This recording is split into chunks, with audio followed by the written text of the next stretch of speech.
Hello, friends of Bill W. and other friends. You have landed on Sober Speak. My name is John M. I am an alcoholic, and I will be the cruise director for this episode today. We are glad you are all here, especially newcomers. Newcomers, that is, both to recovery and to the podcast. This is a show about recovery centered around the 12 steps of Alcoholics Anonymous. This show is for anyone interested in recovery, anyone considering recovery, or anybody trudging the road of happy destiny as we speak today. Consider, so to speak, if you will, your meeting between meetings. Please remember that we do not speak for any 12-step community. We represent only ourselves. We are here to share our experience, strength, and hope with those who wish to come along for the ride. Take what you want, leave the rest at the curb. This episode number 27, hard to believe we're up to number 27, is brought to you by Don S. and Amy. Don S. and Amy went to our website, soberspeak.com, clicked on the donate tab, and made a contribution. Thank you so much, Don S. and Amy, for your generous contribution. This episode is for you. This bud is for you. Nonetheless, we're going to have Jenny here in just a moment coming into the studios. I'm looking forward to having Jenny. You will enjoy the ride, I'm sure, as well. So sit back and enjoy. So we are sitting here with Miss Jenny. So, in fact, say hello, Jenny. Good. Hello. I'm glad you're here. Welcome to the Sober Speak. Yeah, I guess we call these studios, right? It's a guest bedroom in my house. But I'm glad you're here today.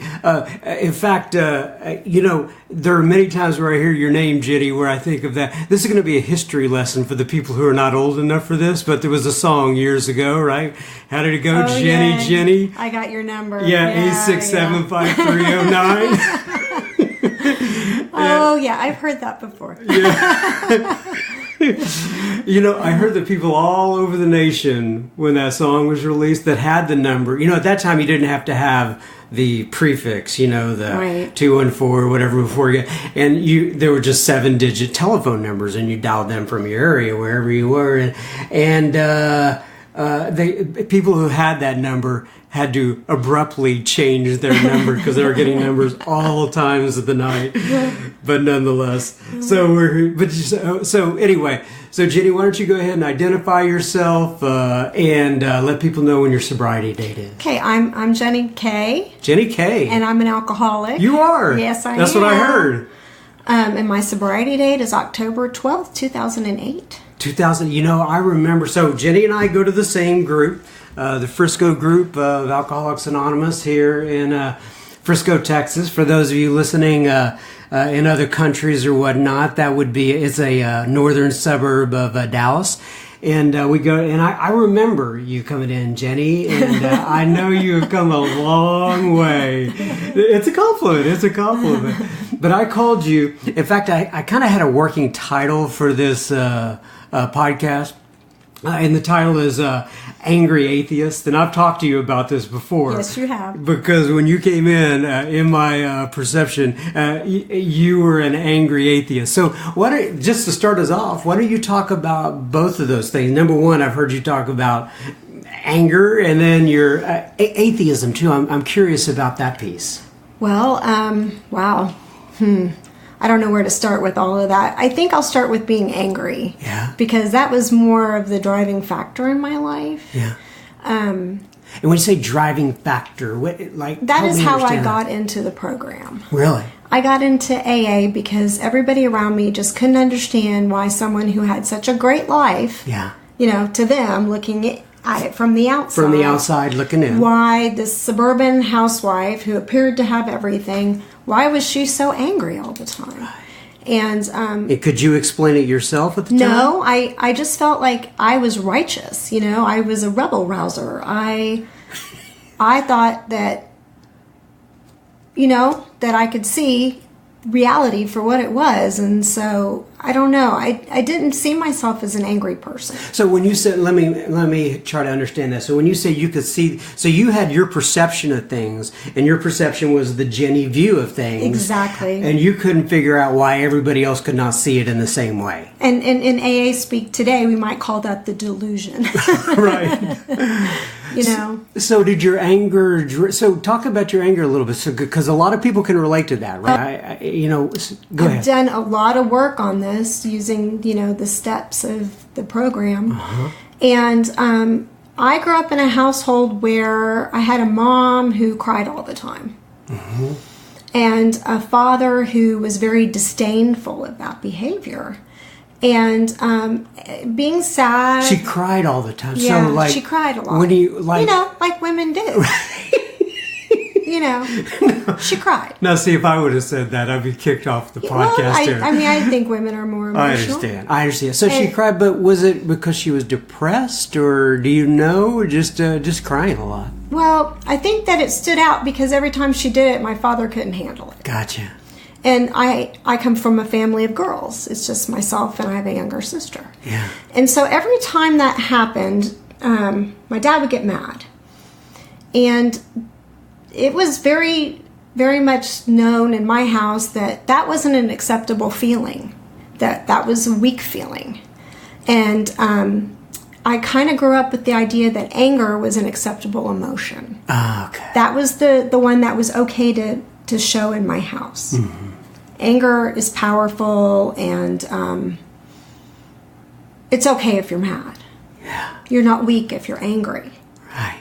So what can and I have a general idea of this, but when you say anger and power kind of go together, can you describe that feeling and what it does for you inside when you're experiencing that anger? Are you able to verbalize that? Well, I feel like a rush of endorphins, and I feel empowered. And if I'm feeling scared or weak or less than, it kind of gets rid of all of that. Yeah. All of a sudden, I'm the one in control. Yeah. I'm the one in charge, and you can't do anything to me. Right.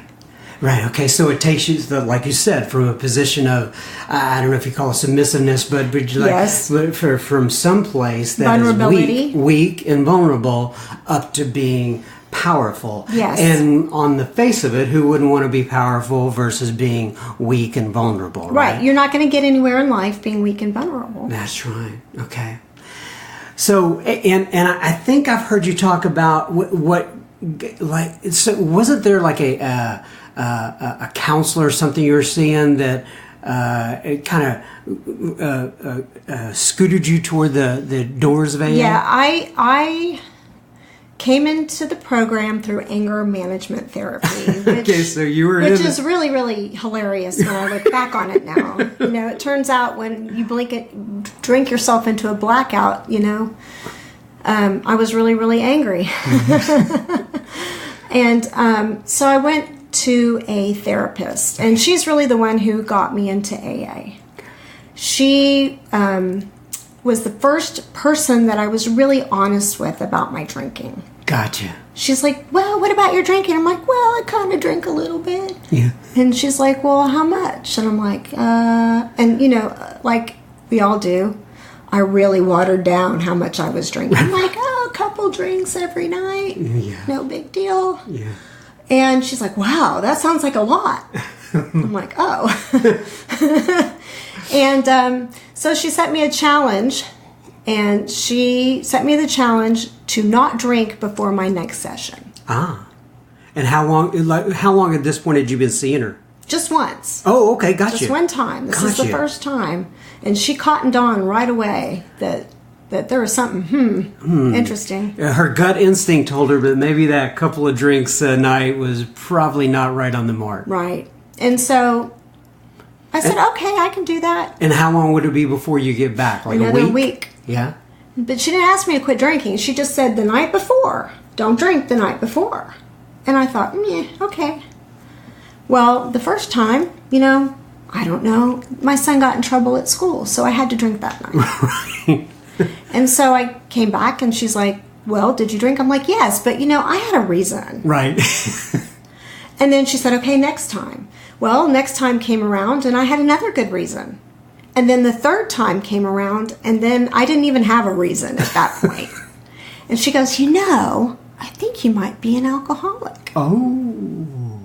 And what was your thought when you heard? Yeah. First of all, how long were you a daily drinker at that point? I was a everyday blackout drinker. And for how long was that going? For 5 years. Wow. And so that would do it. And so for her to say, can you not drink for a night or a week or whatever? It was an impossible task. And she probably had an inkling that would be impossible for you. So you go back to her, you say, I have these excuses. I'm not able to stay sober because of these reasons. And she says, what? I think you're an alcoholic. I think you should go check out a meeting of Alcoholics Anonymous. What was your reaction? I said, okay. I had probably known I was an alcoholic at that point for many, many years, but just didn't care. And so how did you find AA? On the internet. Really? The modern way. Yeah. I found the Frisco group on the internet. Had you ever considered going before that time? I had, and I'd actually gone and looked at the Frisco website before, but the word God turned me away. Here we get to the atheist part, right? Yeah. So, and what did you see on the internet that referenced God? Were you looking at the steps? Yeah, the steps, all of it says the G word. Right. And so what was your thought about that when you heard it? I think that at that point, I was in so much trouble at home. And I hated myself. And, the big book talks about the jumping off point, where we can't live with alcohol any longer, but we absolutely can't picture our lives without it. And then we will know true loneliness. Right. That's where I was. Right. So you find AA on the internet, the Frisco group in particular, I'm assuming, right? And so walk me through, most people have some sort of experience kind of going to their first meeting. Well, because I was into, I tried a lot of different ways to get sober that were really weird. And so I went, like what? I bought this hypnotic tape set called Mom's Little Helper. Mom's Little Helper? Yes, Mom's Little Helper. It was CDs, and it came in a brown paper box, and you bought it, and it didn't say where, on your credit card, it didn't say anything. So I would lay down in bed at night, like at 4, because I like to start drinking at like 5. That got earlier and earlier, but at like 4, and I would listen to this CD. Yeah. So people knew you weren't going to drink. You're not going to drink. I would listen to it on like my Walkman or something. Right. And then I would get up and go and drink 2 bottles of wine after listening to Mom's Little Helper. Where did you find the CD? Do you remember? On the internet? On the internet. One of those anti-AA sites. Right. So I had picked a therapist that was kind of wacky and out there. Yeah. So she was a. How'd you find the therapist? Oh, on the internet. Internet? There's a lot of stuff going on on the internet. It's easy to Google when you're hungover, which I was a great deal of the time. So, I found this woman, and she was into light therapy, right? Color therapy, light therapy. It was going to alter your brain waves and fix you that way. Yeah. So that was another. Okay, well, let me go back to Mom's Little Helper real quick, because I am curious about this. So, how many times did you try? Did you remember if you tried it like 3? 20 I think 3 times. 3 times. I think I got a case of the F it. F it. And that was Mom's Little Helper, and it was specifically geared toward Mom's alcoholism. Little Secret, Mom's Little Helper. Right. So people knew you were receiving at your house either Mom's Little Helper or porn. One of the two. Who knows what Mom's Little Helper really looked like? Golly. Okay, so Mom's Little Helper didn't work. Then you move on and you find this light therapy, like this esoteric. Wacky. Yeah. So how did did you go in? This is the woman who I was... Oh, it's the same person. Yes, okay, this gotcha. is the same woman. And she's asking me these questions and showing me colors. Okay, so she knew you were coming in there for... It was just anger management Okay, therapy. this was anger management, not specifically geared and toward then alcohol. after talking to me a while, she realizes there's more at work here. Okay. And so she tells me I need to go to AA, and I said, I just don't know if I can do that. So she hypnotized me with this freaky helmet. What? A helmet? She put this big helmet on. And this helmet had little windows in it. It was like an Iron Maiden kind of helmet. Right? You put it on, had these little windows. So, I'm surprised you know who Iron Maiden is. Yeah. But that's great. You open these little windows and light would come in at different angles. Okay. And so she's like, okay, we're going to put the helmet on you. We're going to hypnotise you into going. Was it dark in the room? No, but this is like a big The hood. helmet, Yeah. right. Oh, like a hood. It's like a hood. It blocks all the light Oh, out. wow. Yeah. Okay. And You have to trust somebody to let them put a big hood over you like that. well, you know how we're pretty desperate at this point to do anything except quit drinking. And so I had this interesting experience while I was having this done. And since I was not religious and very much opposite at the time, she's like, okay, so we're going to talk about the light and what it brings out in you, what subconsciously this happens. And so she had it, and she opened up one of these things, and she says, how do you feel? I said, well, I feel like when you say one of the things, you're talking about one of the one little of the windows? shutters, yeah. What, shutters in the helmet? Yes. Okay. And And so she's looking at, can you see her like with one eye kind of? No, sort of? I can't see her at all. Oh. She's like this disembodied voice. Oh, okay. So the reason for opening the little shutter It's just to is to let let in a some light. portion of the light in. Yeah. Okay, I got you. Sorry, I was vague. No. I thought that meant she was going to talk to you as she was opening it up. So, like, you had this experience. Now she's going to talk to you through the window. But this is to let the light in. Yes. Okay, gotcha. This is to let the light in, supposedly, to access the brain. And so she opens this thing, and she goes, well, the window. And she says, what are you thinking? What are you experiencing? I said, well, I feel like I'm in a church. Looking up. Oh, yeah, like a stained glass window. And yes, some of them were colored. Yeah. And I'm looking up, like I'm standing in a round part of a church, and I'm at the bottom, and the windows are at the top, and the light is shining down on me.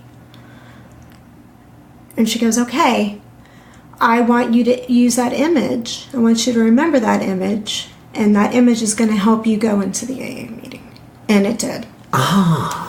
I did manage to go. Really? Yeah. So that experience was kind of the launching pad, or the shoehorn, if you will, to get you up through the doors. And and back to your first meeting here. So you were using that image as you were coming through the doors, right? Yes. Wow. That is very cool, actually. I like that. So that got you into the meeting. Yeah. That got me into the meeting. Okay, so because I'm assuming you had said during your time with her, that must have been a focus. Like, I'm scared. I don't want to go into the meeting. I don't want to go. I don't think I can do that. And when you say I don't think I do it, was it because of your preconceived conceptions, or was it just fear of going in? I didn't want to quit drinking either. Gotcha. Well, yeah. That AA is not the place to be if you don't want to quit drinking, right? That's the worst thing that can happen to someone like me. Be sentenced to AA. Okay, so, all right, so I'm with you. So you're going up to the meeting. Do you remember the parking lot? Do you remember anything going up there? I do, because, as you know, we're the trailer people. Yes. At our church. Yes, we are. And we have a massive church. So explain to people what you mean by that, for those who are not here, who are listening to this. The church that we is generous enough to host our AA group, we have to go to a trailer, which is fine. I like it because it's kind of our trailer. But it's a trailer, it's and kind of like it belongs portable, to a very large church. Right. Very big, prominent, large. It's a portable trailer. I'd call it like a mega church or something like that. And I really had, just because I'd had this kind of spiritual experience with this woman, really, doesn't mean I'd quit drinking. Yeah. And so I, of course, was a good alcoholic, and I picked a newcomer meeting because I thought you had to go to a newcomer meeting. Right. I didn't know you could just walk into any meeting because I don't know anyone in AA. Okay, so from the time you have the appointment with this lady and you have the light experience and you're going into your first AA meeting, how many, is that days or weeks? Like about 4 days. 4 days, okay. And of course, I was a good alcoholic and I wasn't going to give up that alcohol until D-Day, you know. D-Day. Monday. Drunk That was day. it. It was all over. So you knew there was a newcomers meeting. Yes. Was it a night meeting? It was a night meeting because at the time our group only had night meetings. Oh. 7:30. Really? That's it. We didn't have any other times. Gotcha. Okay. And so I pull up to the church and I go right into the church, into the administration building. Right. And I'm like, oh my gosh, this is so humiliating. I'm like the lady at the receptionist desk. I'm like, come here. She's like, where's AA? Completely mortified. Right. Because I know that I'm the only alcoholic in Frisco, Texas. Correct. I know it. So she tells me where it is. And so I walk all the way across the campus. And here's this dark trailer. And of course I'm late. Because of course I'm late. Right. I don't want to be there. And it was so strange because I was standing on the door and I hear laughter. And I'm like, this can't be right. And I walked in and there must have been 80 people. The trailer was so full and people were laughing. Yeah. And it blew my mind. Mm-hmm. I could not believe I was in the right place. Because laughter and sobriety didn't go hand in hand to me. Right. That had never been my experience. Right. So you walked in, and how did they figure? Did they figure out somehow that you're a newcomer? Yeah, I mean, it was obvious because I was crying. You know, You were crying. you know, the typical. Oh yeah, there's a newbie. It's a newcomer meeting. There's someone we've never seen before, and she's just snotting it up. You know? Oh God, it's the end of my life. Do you remember, like, whether or not it was, what your feelings were about it? Did you think I have found home? I was really overwhelmed. Okay. And I was in a fog. I didn't realize how much my mental functions were impaired until I sobered up. Yeah. And I just remember being brainwashed into getting a desire chip, not even knowing what that was. Right. Didn't know what it was. They're like, you want one. I'm like, all righty. And everybody was talking about this big book, and I was convinced that was the Bible, and I didn't like that at all. And I don't remember what the topic was. I remembered the women were so kind to me and hugged me, and I felt incredibly welcome. And I got that newcomer packet, which I proceeded not to use. Right. Didn't call anyone. Right. And I kept asking people how did I go home and not take a drink?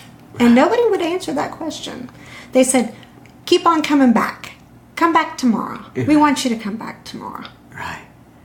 And don't drink in between then and now. Right. Or whatever, now and then. And so I didn't, which was really weird. Yeah. So let's talk a little bit about your. I'm always curious about, and I've talked about this on other episodes that we've had before, the difference between atheism and agnosticism. To me, I was more of an agnostic just because it required much less work. You don't have to think about it very much. You don't have to argue your way out of anything.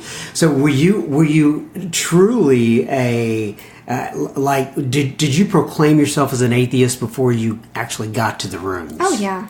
Okay, and then when people would say, and I'm sure you were, did anyone ever try to save you or anything like that? Okay, so when people would try to save you, would you just I'd clam argue up? with them. Or you? Oh, so you'd argue? Okay, so you because you can change people's minds. So, but my favorite thing was to sit from afar in judgment of others. You know, right. So you would kind of argue with. Do you remember a day like where you kind of said, this is what I'm going to be. I'm going to be an atheist? I do. I was about 6 or 7 years old. Really? Yes. Maybe 8 or 9. Really? And well, that's very interesting. That's very young to decide something like that. Was there something that precipitated that, or? Yes. My mother was the daughter of a preacher, of a Presbyterian minister. Okay. She grew up in the church. He baptized me. I don't remember him. He died of cancer when I was very young. And so I grew up going to church and learning, and my mother had Bible study at our house, and I had some of her friends that were adults tell me things. And I had these ideas about God. What do you mean they would tell you things? Like God's always watching you. Gotcha. Yeah, right. You better be a good girl. Right. God's always watching you. Right. And I had ideas about God that these people, I felt like, had told me. I look back on it now and I think that was my perception of what they said. And I thought that God could hear inside my head, and I thought that if I did certain things that a lightning bolt was going to come down, right? Because I'm a kid. Right. Lightning bolt was going to come down and get me. Mm-hmm. Or I would pray for things and it would happen. Mm-hmm. And so I remember distinctly 2 things. One, that I would think bad words, like hell. Right. And nothing would happen. I didn't get hit by lightning. And I'm like, well, this is baloney. There is no God. Nothing happened. Here I am. Yeah. And then the second thing is that I would ask God for things that I wanted. When I was young, my mother would cut my hair super duper short, and people thought I was a boy. And so I would pray to God for long hair. And I would wake up and my hair would still be short. Oh. And I'd be like, well, there's no such thing as God. Right. These people are all wrong. Right. And I actually was kind of mad that they were kind of roping me in to this stuff. Yeah. Wow. And I mean... And so... And that was kind of it for me. And so at that point you decided... Yeah. I'm an atheist. And so growing up as an atheist as a child, I mean, it's different when you're an adult, right? I mean, you go to college, a lot of people become atheists and stuff like that. But as a child, what was it? I mean, did you pronounce yourself? No. Okay. I didn't even realize I had that moment until later on in the program, and we worked the steps to uncover these things. Gotcha. That's how I figured it out. Gotcha. Okay, so... I mean, there's so much, right, to talk about. There's your history, getting to AA. So, but I am interested. I'm very interested in. So you're an atheist for all these years, right?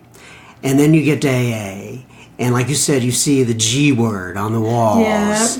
And so. How did you work? I mean, obviously part of it is the steps, but were there any particular milestones along the way that you can point back to and go, this is where my perception of God changed, and this is what I think nowadays? Talk to me about that. I had probably an experience early on that probably, I don't know if it made me believe in God, but we'd talk about having the door open just a crack. The willingness to maybe believe in a God. Mm-hmm. The door has opened a crack. I was having horrible cravings, and my sponsor at the time, I would call her and say, I just want to drink. I'm losing my mind. And how long were you, did this go on for a month, 6 months, a year? This was about the first week. Okay, the first week. Okay. Yeah, maybe the first week or 2. Okay, so you're having I was white-knuckling it. I was so in withdrawal and angry and, irritable, restless, discontent, like times 10. Right. Does your family remember that time as well, very well? Or do you remember? I don't know if they really noticed a difference. Because I think that's who I was in a blackout. Gotcha. Okay. I was just that all the time. Okay, so you're white-knuckling it. And so I call my sponsor, and she's like, okay, this is what I want you to do. I want you to go and get on your knees and ask God to remove the cravings. I'm like, well, that's going to stink. Like, who cares? That's not going to work. Right, we got an issue here. I don't believe in God. Don't you know how I feel? Like, I'm going to explode if I don't drink some wine here. It's going to be all over. And then there was this whole issue of but what if someone sees me praying? This is just like, I can't get down on my knees and pray. What if somebody sees me? She said, just go in your closet. I was a closet. I drank in the closet and I started praying in the closet too. So I did it. And you know, it was sincere that I wanted the cravings to go away, but I was praying to something I didn't believe in. And I was okay. I managed not to drink. How were you having physical withdrawals? I was. Yeah. I didn't realize that withdrawal from alcohol could kill you. Mm-hmm. I didn't realize how close I was to needing probably medical detox. I didn't have delirium tremens or anything like that, but the sweating. Right.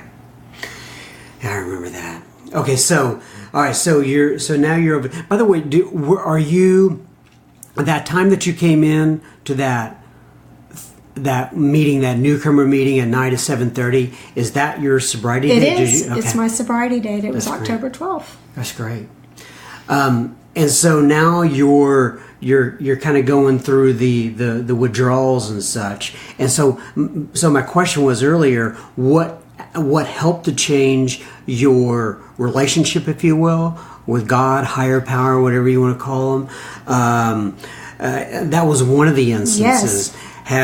What about working through the steps and, just little iterations here and there? Anything else come to mind?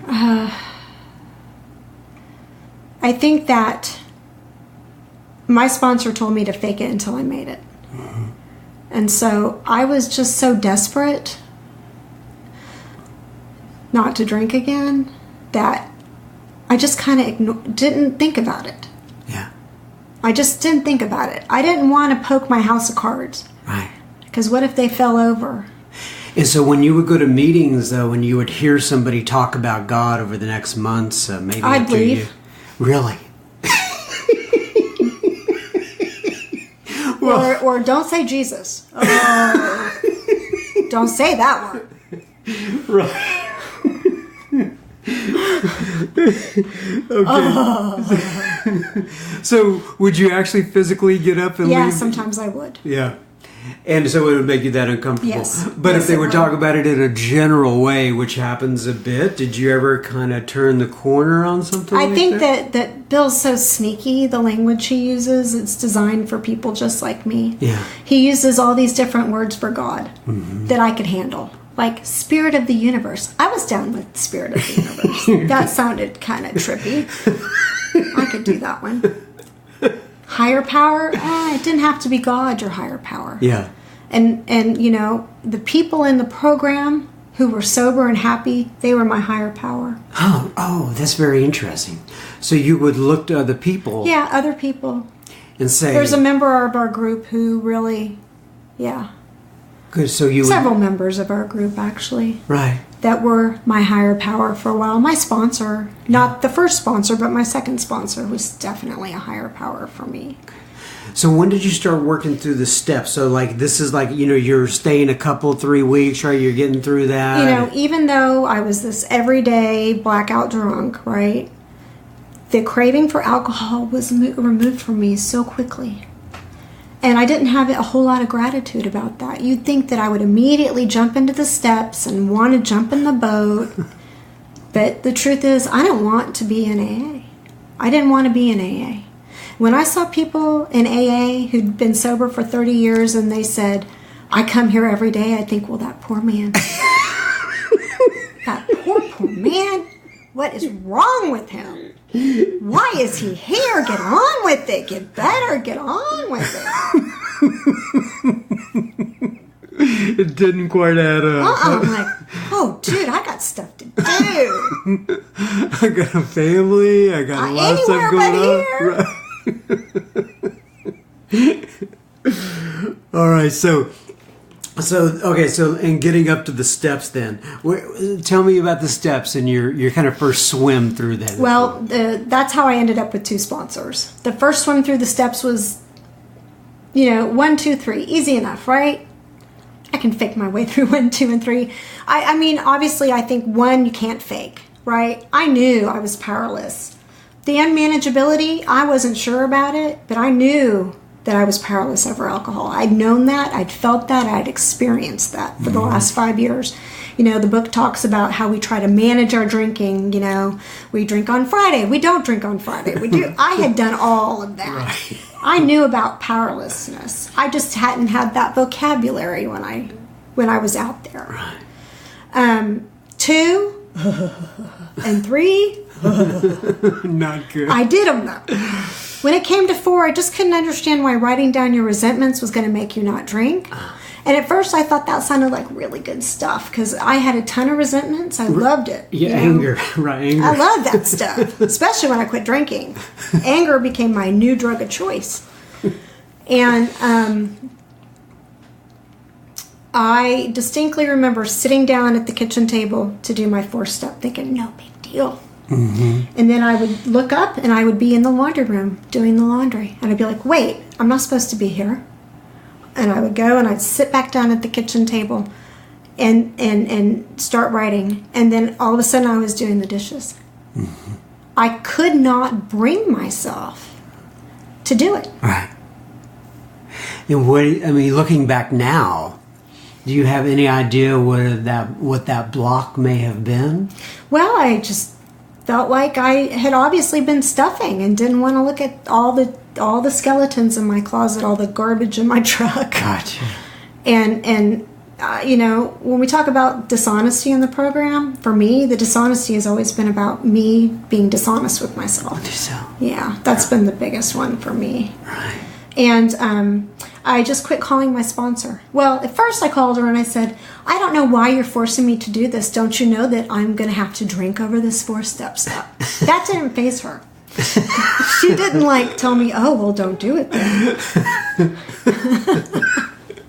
I was really hoping that threat would work. You know, it didn't. So I gradually drifted away from the first one. And she was a good Al-Anoner, so that's the last I heard from her. Yeah. I had to hook up with another sponsor to actually get through the 4-step. Yeah. It took me 18 months to work the steps. Oh, 18 months. Yeah. Was that to just do the 4-step? No, or just to get through all of them. To get through all of them, okay. Mm-hmm. Gotcha. So how long did it take to get through that 4-step? Do you remember? I mean, were you able Well, I switched sponsors. That took me about 8 weeks. Okay. And so you were kind of riding solo for a while? Yeah, and there was another member of our group and who isn't there any longer. He's moved somewhere. Who would be like, so, who's your new sponsor? And he would just ride my case. And we'd go out to eat at Schlotsky's. And he's like, so, who's the new one? Who's the prospects? And I really credit him with probably saving me from a relapse. Yeah. He's like, well, pick one out. And I did. I picked out my current sponsor, Jennifer E. Yeah. And he's like, oh, she's a good one. Yeah. Go talk to her. Did you talk to her? And so eventually he encouraged me to go and do that.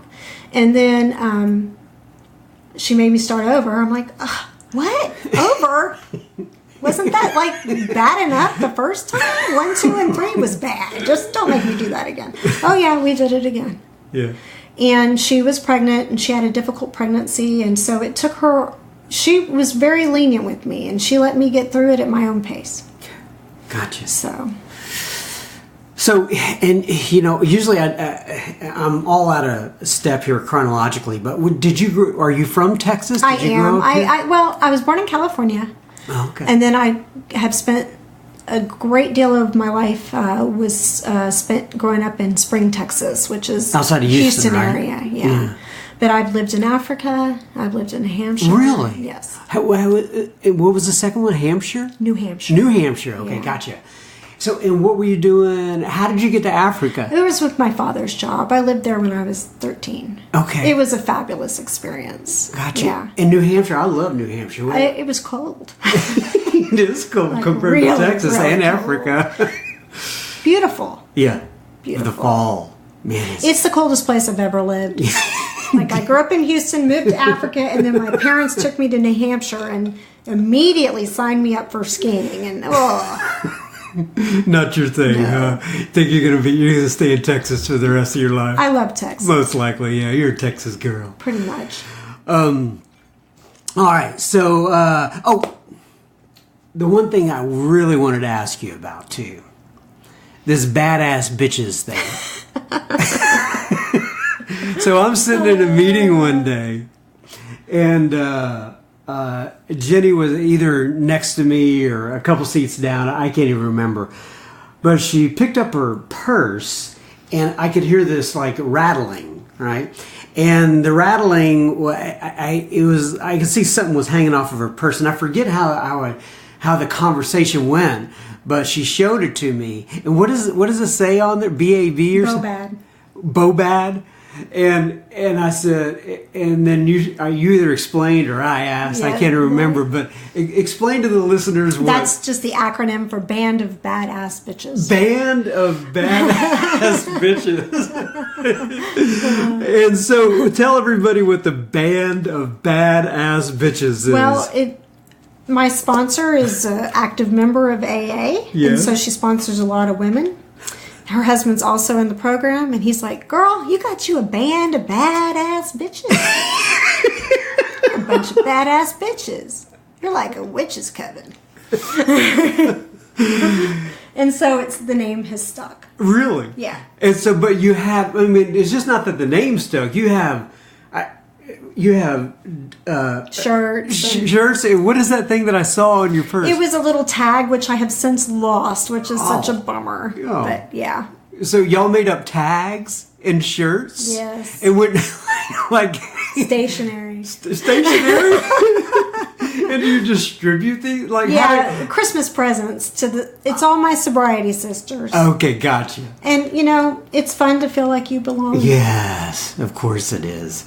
I'm thinking about, I sponsor some guys, and maybe we could be the Band of Badass Bastards or something like that. We could start our male version of that. I want to get like 50 style jackets, like the Pink Ladies in Greece. Oh, that'd be great. Yeah. All right.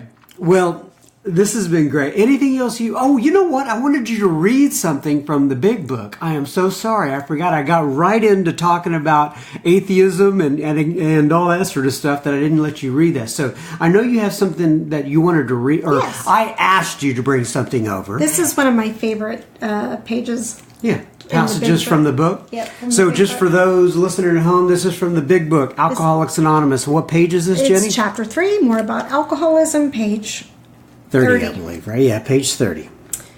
Most of us have been unwilling to admit we were real alcoholics. No person likes to think he is bodily and mentally different from his fellows. Therefore, it is not surprising that our drinking careers have been characterized by countless vain attempts to prove we could drink like other people. The idea that somehow, someday, he will control and enjoy his drinking is the great obsession of every abnormal drinker. The persistence of this illusion is astonishing. Many pursue it into the gates of insanity or death.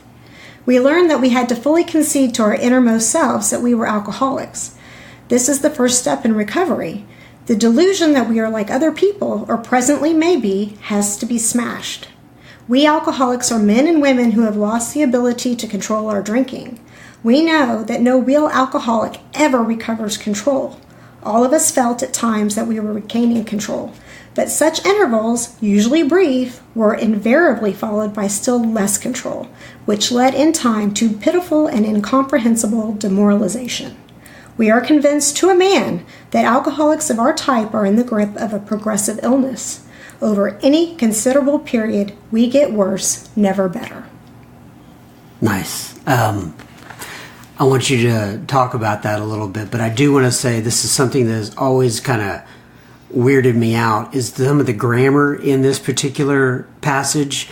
I've never heard somebody say the delusion like that we are like other people, or presently may be. I've just never heard anybody talk like that in my life. But nonetheless, the grammar in the book is kind of strange. So talk to me, though, a little bit about why that means something to you, what you take out of it, how you apply it to your life. Well, I'm one of the people that the big book talks about that was too intelligent for religion. Yeah. It talks about the non-believers that are too smart. Mm-hmm. And we agnostics tries to change our minds. And we intelligent people. And when I came into the program, I was so terrified of people. I had shrunk my life down so small that I spent the majority of my time by myself. And I was terrified of other people. And just coming into the rooms and sitting in a meeting with 80 people, I would go home and just have like the gym jams. Like the what? The gym jams. I'd have like a total emotional hangover. I would freak out. I've never heard that term, gym jams. I would just it would just go over and over and over in my mind. And so one of the ways... And what was going over and over and over in your mind? What did I say? What did they say? What were they thinking about me? Gotcha. Oh my God. Just couldn't handle it. And so the Big Book, I really experienced the program through the Big Book. The Big Book is what convinced me that I was an alcoholic more than anything else. Mm-hmm. And that was alarming. Here was a book written 70 years ago in this beautiful language that we no longer really use today. And they're singing softly to me, telling my story. And it was like they'd opened my head up and pulled me out and knew exactly what was written on me. And it was not something I could argue with. And this just spoke to me. It's what convinced me that I was an alcoholic. More than anything else. Right. Was the Big Book. Nicely said. Yeah, I love that. I had a very similar experience, and I can relate to that. All right, Jenny, this has been absolutely fantastic. I appreciate your time. Is there anything else you want to add before we sign off? Or are you good? I'm not an atheist anymore. You're not an atheist? Well, so just what would you describe yourself as now? I describe myself as spiritual and leaning towards Buddhism. Okay, gotcha. Yes. Spiritual, leaning toward Buddhism. I like that.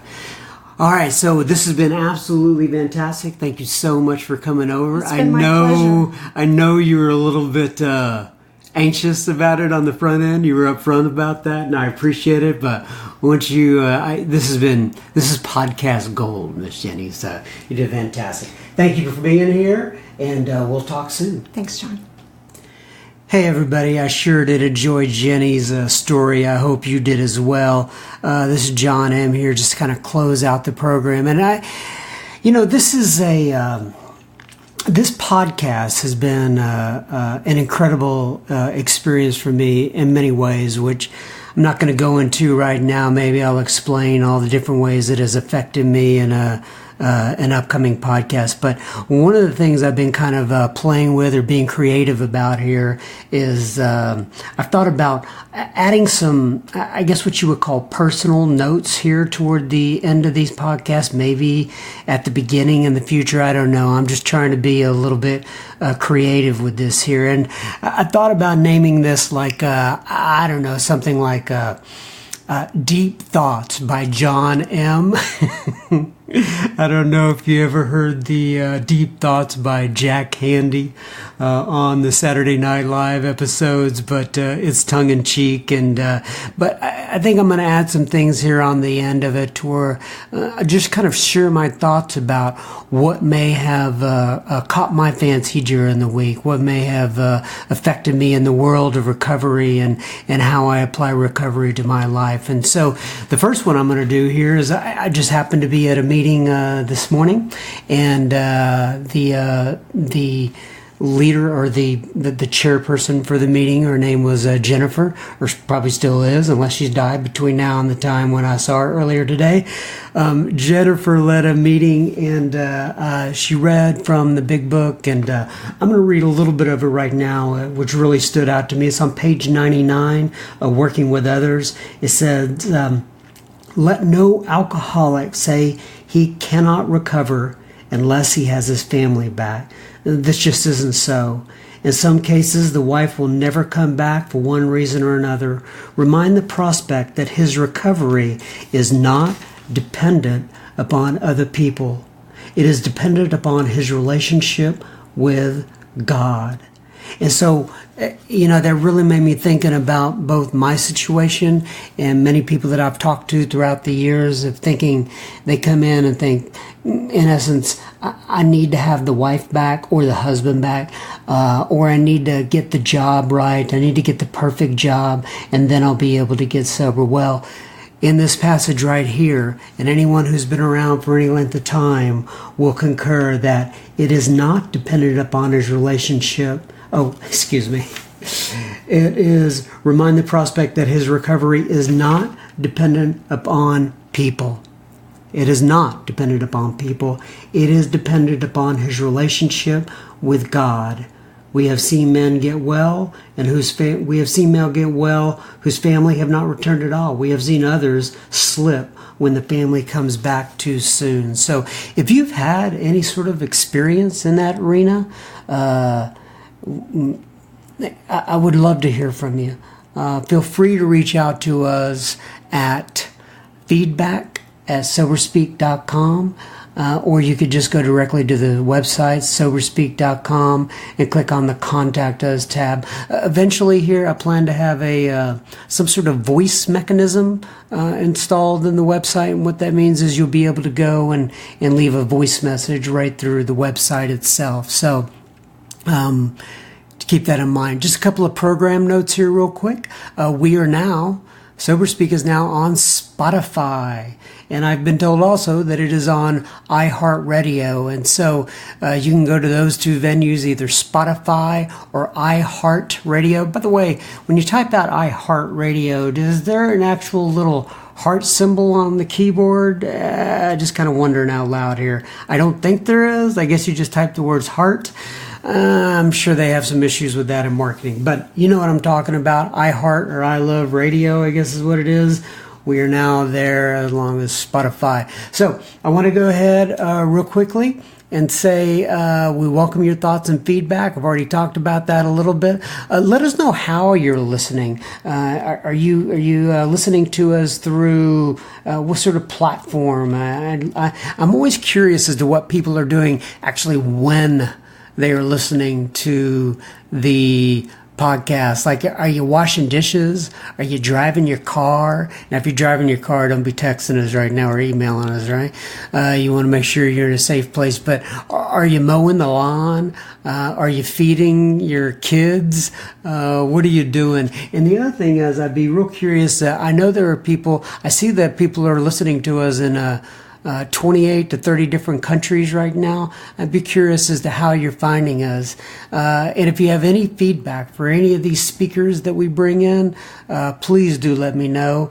I'm so appreciative of them. I say speakers, the people that we have in here for an interview, just the participants who come in and sit at this chair and share their experience, strength, and hope with us. I'm just so grateful for them. If there's anything you want me to pass along to them, any way they have affected you at all, once again, feedback@soberspeak.com.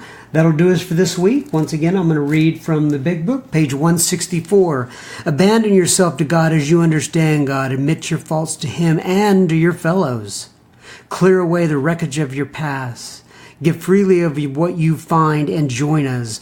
We shall be with you in the fellowship of the Spirit, and you will surely meet some of us as you trudge the road of happy destiny. May God bless you and keep you until then. Once again, thanks for tuning in. Bye-bye.